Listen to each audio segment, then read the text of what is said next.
After a series of intense heat waves, wildfires are now raging across Europe. From the Scottish Highlands to the south of France, people are being forced to leave their homes and to confront what is now a new normal of extreme climate.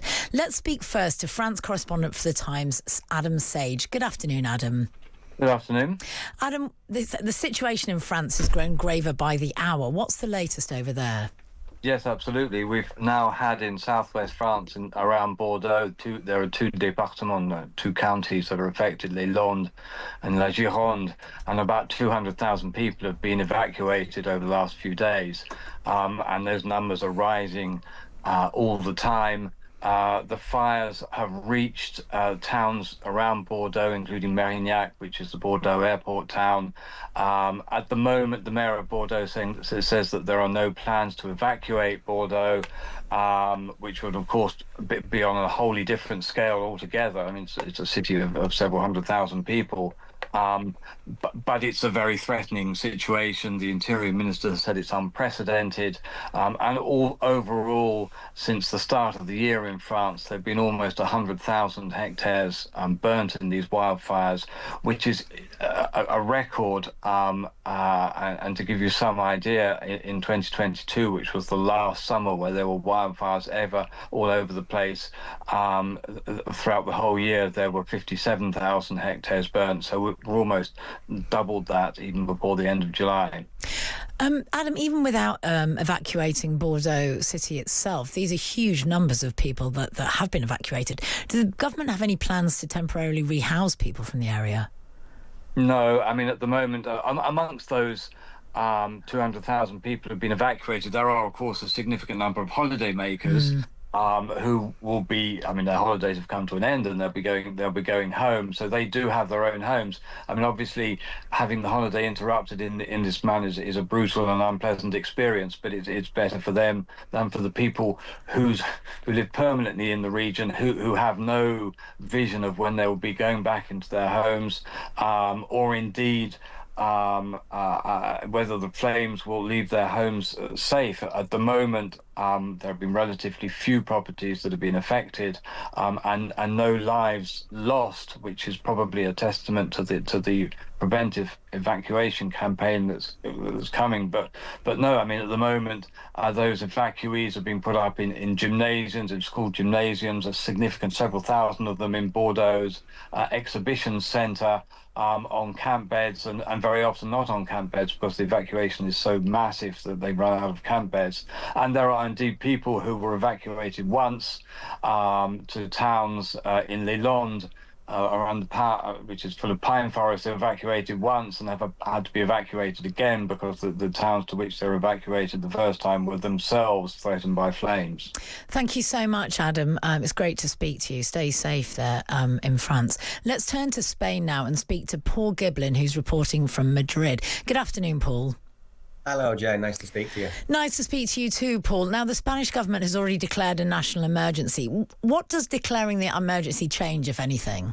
Yeah, basically what declaring the national emergency means is it's actually the central government that is looking after now, that is in charge of fighting the fires.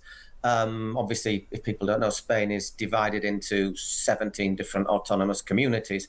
And each community is really in charge of its own things like education, health, firefighting, etc.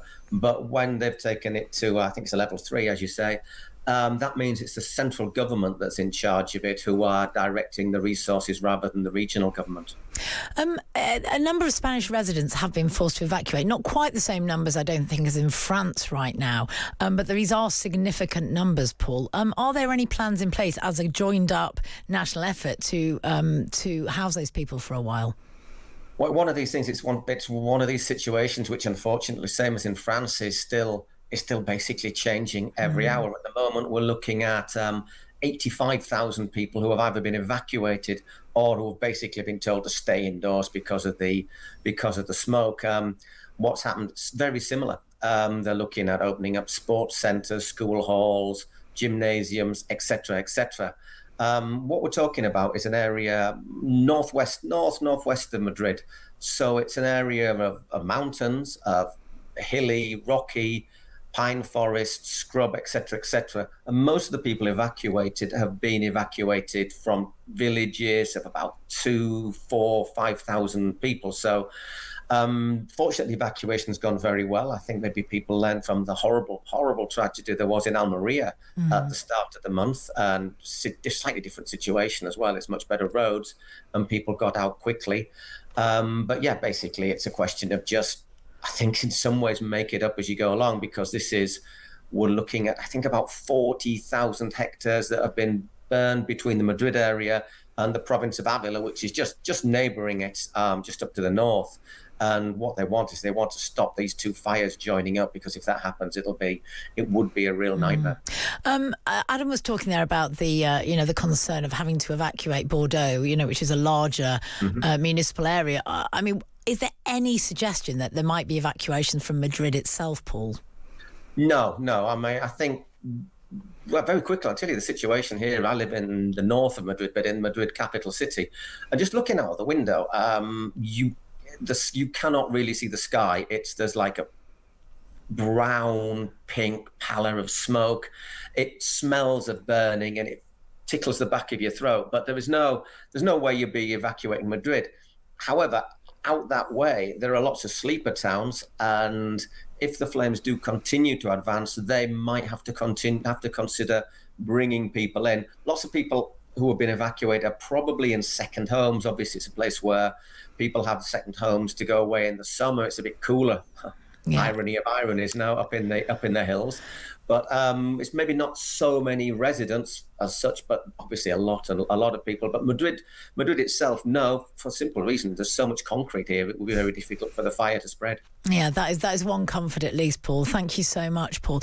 And closer to home, the village of Cairngorms in Scotland has also been forced to evacuate all of its residents after a wildfire in a nearby national park has become increasingly difficult to contain. To give us all the latest is Louise Glenn, reporter for the Press and Journal, who's been covering the fires. Good afternoon, Louise.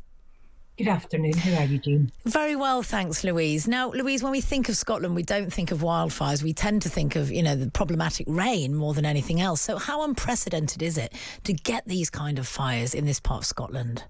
Jane, it's not unprecedented. Last year we had a huge fire at Davamore. The Scottish Government and all the agencies said that they were going to learn from that fire, and here we are again. We have another fire, this time 6 kilometres at its height.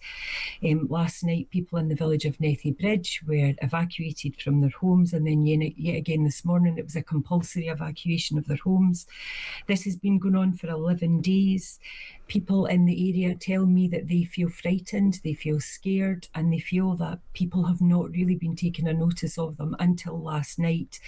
Sandy McCook, who is a former colleague of mine for more than 20 years, who has been a photographer for more than 50 years, was at major incidents throughout Scotland, including Lockerbie.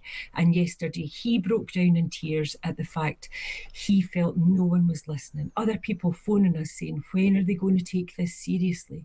Because people are sitting in their homes in rural areas and seeing huge plumes of fire, of hearing calls, of roads being closed, and just feeling like nobody was taking notice of them. However, last night, Police Scotland declared a major incident, which is different from the national emergency that we just heard about in Spain. And here we are, we have a major incident.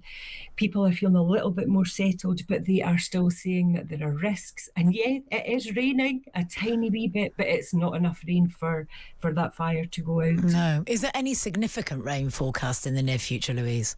Yes, I think over the coming days there will be some significant rainfall, but whether that will be enough or not, I don't know. I know that the helicopters have been out again this morning because, as you can imagine, I mean, this is, if anyone's been to Aviemore, which is probably the place that most people would have been to in the Cairngorms, then this is about 16 miles from here, from Aviemore. And yet we're seeing plumes of smoke, just like we heard about there in Spain as well, that brown plume, pink skies, all the way over into Aberdeenshire. And there were some reports this morning that people on oil rigs in the North Sea were also getting those same plumes of smoke. So this is a massive area. One very interesting thing is that although there's been more than 500 firefighters on the scene, and I have witnessed hundreds of police officers in the area trying to help people to get them to safety, People from estates have been out helping, including the King's Own estate. Anders Poven, one of the richest men in the UK, his staff have been out helping as well.